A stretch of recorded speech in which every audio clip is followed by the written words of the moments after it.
Galera, mais um vídeo do nosso canal. Hoje é a sobremesa. É marshmallow com bolacha e chocolate.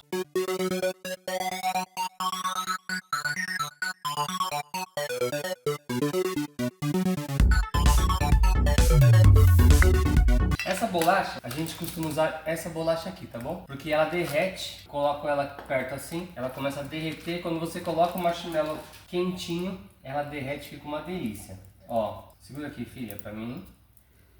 Segura, por favor. Aqui, o ponto do marshmallow é esse marshmallow camping, tá bom? Tem que ser esse daqui. Você não pode colocar ele direto no fogo. Você tem que colocar ele próximo, tá bom?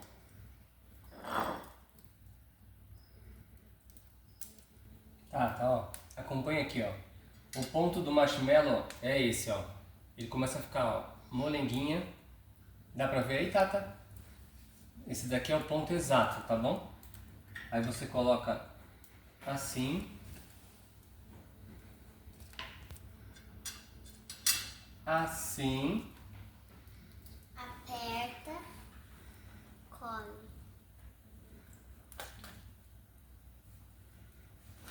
Então vou provar também. Olha só. Aqui. Aqui.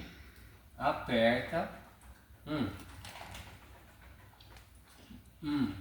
Já tá derretendo o chocolate.